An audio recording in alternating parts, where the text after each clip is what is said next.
प्रिय दोस्तों, नमस्कार। जीवन चक्कर जय कुमार एस्ट्रोलॉजी में आप सभी का स्वागत है। हाजिर हूं आज एक विशेष विषय के साथ, जिसमें आज बात करेंगे हम प्रेम विवाह योग यानी कि लव मैरिज। प्रिय दोस्तों, बहुत ही इंटरेस्टिंग विषय है और हर इंसान को प्यार होता है और जिससे प्यार होता है हर इंसान चाहता है कि उसी से हमारी शादी हो। तो प्रिय दोस्तों, लेकिन ऐसा बहुत कम लोगों के साथ होता है कि जिससे प्यार हो उसी के साथ शादी हो जाए। तो प्रिय दोस्तों, कुंडली में ये योग कैसे बनता है, आज मैं इस कुंडली के माध्यम से विश्लेषण करके आपको बताऊंगा कि कुंडली में लव मैरिज के योग कैसे बनते हैं और कौन कौन से ग्रह इसको योग को बनाते हैं। तो इस विषय के ऊपर आज हम विस्तार से बात करेंगे और इस लगन कुंडली से मैं इस बारे में बताऊंगा कि प्रेम विवाह योग कैसे बनता है।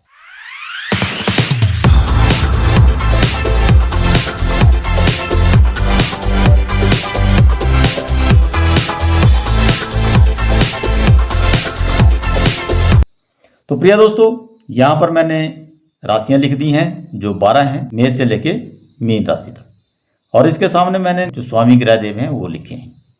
तो प्रिय दोस्तों, यहां पर जो 1 2 3 जो मैंने लिखा है ये यहाँ से स्टार्ट करते हैं, पहला घर, और यहाँ से क्रम वाइज 12 घर तक। ये कुंडली में हमेशा फिक्स होते हैं 12 घर, जो कि मैं पहले भी वीडियो में बता चुका हूँ।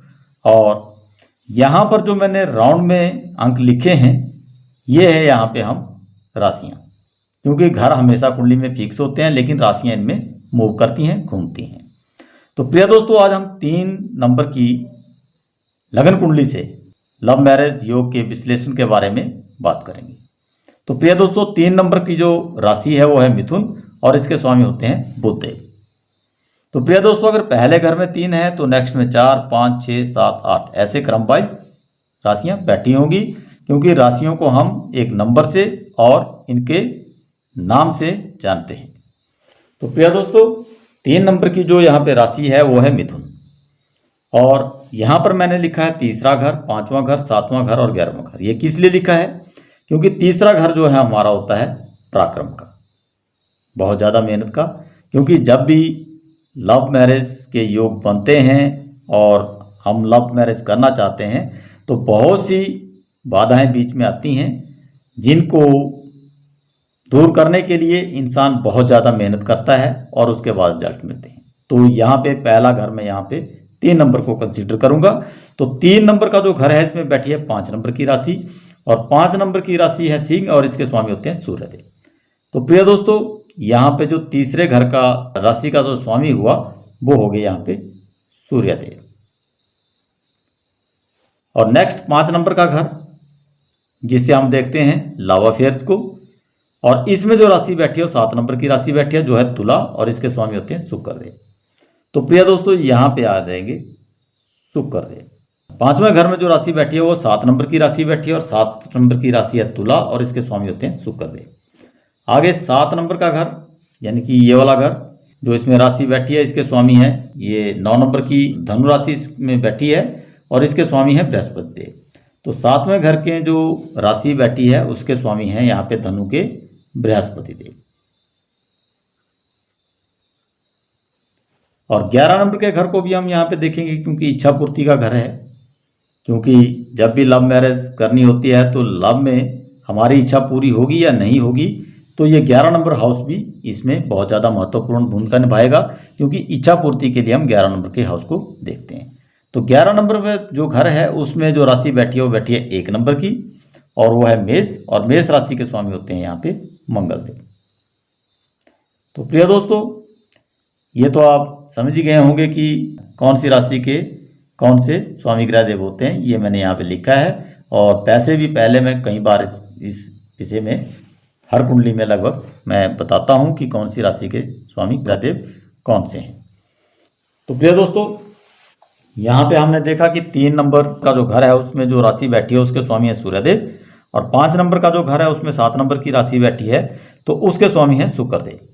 और जो 7वां घर है उसमें जो राशि बैठी है 9 नंबर की धनु और उसके स्वामी होते हैं बृहस्पति देव। और 11 नंबर का जो घर है उसमें जो राशि बैठी है वो 1 नंबर की राशि बैठी है और उसके स्वामी हैं मंगलदेव। तो प्रिय दोस्तों, यहाँ पर जो ये कुंडली का विवाह योग बनता है वो तब बनता है कि 5वें घर का मालिक अगर 7वें घर में बैठ जाए और 7वें घर का मालिक 5वें घर में बैठ जाए तो ये प्रेम विवाह का योग बनता है। यानी कि 5वें घर का मालिक 7वें घर में बैठ जाए या 7वें घर का मालिक 5वें घर में बैठ जाए। प्रिय दोस्तों, ये योग अगर 5वें घर का मालिक 7वें में बैठ जाए और 7वें घर का मालिक 5वें में बैठ जाए तो ये प्रेम विवाह का योग बनता है।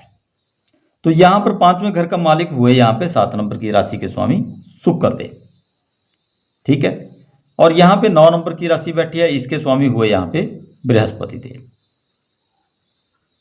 तो प्रिय दोस्तों, अगर बृहस्पति देव 5वें नंबर घर में बैठ जाए और शुक्र देव जो हैं तो 7वें नंबर के घर में बैठ जाए, यानी कि ये अदला बदली कर लें आपस में, ये ग्रह जो तो यहाँ चला जाए और बृहस्पति देव अगर कुंडली में यहाँ आ जाते हैं, यानी कि यहाँ पे शुक्र देव चले गए और बृहस्पति उठ के यहाँ पे बैठ जाते हैं, तो ये प्रेम विवाह का योग बनेगा।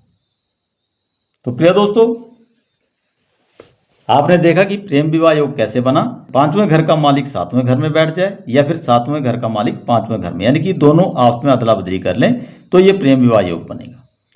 या फिर कहीं से भी, जैसे सपोज करो यहाँ पे ये 7 नंबर की राशि है शुक्रदेव की और यहाँ पे 1 नंबर की राशि है, तो यहाँ पे अगर बृहस्पति देव यहाँ पे बैठ जाते हैं तो शुक्रदेव यहाँ से 7वीं दृष्टि 11 नंबर के घर को देख रहा है, इच्छा पूर्ति के घर को देख रहा है, और 7वें ये जो बृहस्पति है तो ये बैठ के 11 नंबर के हाउस में, और यहाँ से ये सीधी 7वीं दृष्टि देख रहे हैं 5वें नंबर घर, यानी कि ये लव अफेयर्स का घर है और ये इच्छा पूर्ति का घर है। तो अगर इनमें भी ये दोनों आपस में बैठ जाएं और दोनों एक दूसरे को देख रहे हों तब भी ये योग बनेगा। या फिर दोनों कहीं पे इकट्ठे बैठ जाएं, यानी कि इस 5 नंबर के घर के राशि का स्वामी और 7वें घर की राशि का स्वामी अगर दोनों इकट्ठे बैठ जाते हैं, सपोज करो ये यहाँ पे शुक्रदेव हैं और यहाँ पे बृहस्पति देव, इस राशि के स्वामी शुक्रदेव और इस राशि के स्वामी बृहस्पति देव, तो बृहस्पति देव और शुक्रदेव अगर दोनों इकट्ठे बैठ जाते हैं तब भी कुंडली में ये प्रेम विवाह योग बनेगा।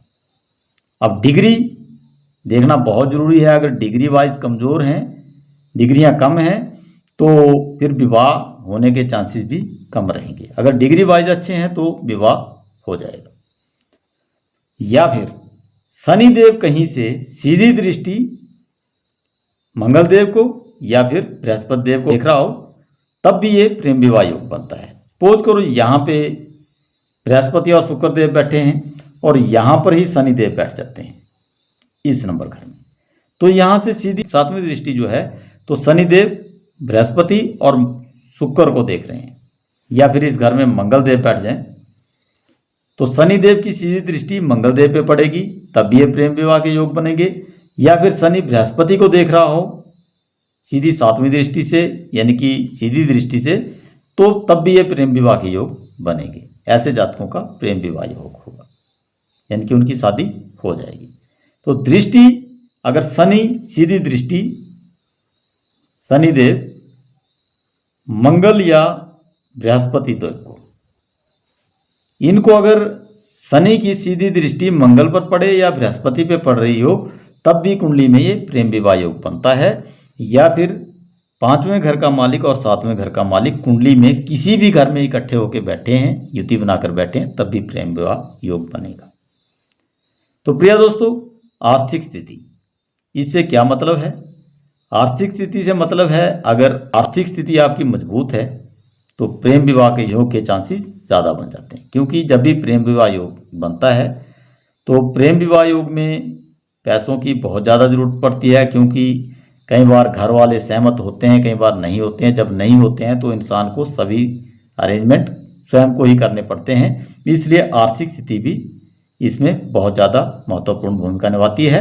और सामाजिक स्थिति, अगर समाज में भी आपकी मान प्रतिष्ठा बहुत अच्छी है और आर्थिक स्थिति भी आपकी अच्छी है तो ये एक राजयोग बन जाएगा और आपके प्रेम विवाह में कोई बाधा नहीं आएगी, तो आपकी शादी प्रेम विवाह जो है तो अच्छे तरीके से हो जाएगा और उसमें आपको सफलता मिल जाएगी। तो प्रिय दोस्तों, आज की जो वीडियो थी वो प्रेम विवाह योग के बारे में यानी कि लव मैरिज के ऊपर थी, और लव मैरिज योग कुंडली में कैसे बनते हैं इसके बारे में मैंने विस्तार से बताने की कोशिश की है।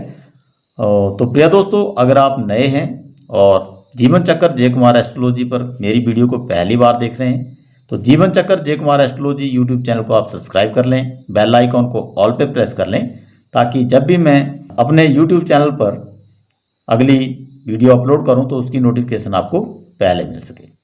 तो प्रिय दोस्तों, अगर वीडियो अच्छी लगी हो तो वीडियो को लाइक करें, अपने दोस्तों को इस वीडियो को ज़्यादा से ज़्यादा शेयर करें ताकि वो भी इससे लाभ ले सकें, और वीडियो अगर अच्छी लगी हो तो कमेंट जरूर करें। तो प्रिय दोस्तों, ऐसी ही एक विशेष वीडियो के साथ मैं आपसे दोबारा अपने जीवन चक्कर जय कुमार एस्ट्रोलॉजी यूट्यूब चैनल पर मुलाकात करूंगा। तब तक आप सभी को मेरा नमस्कार। जय हिंद।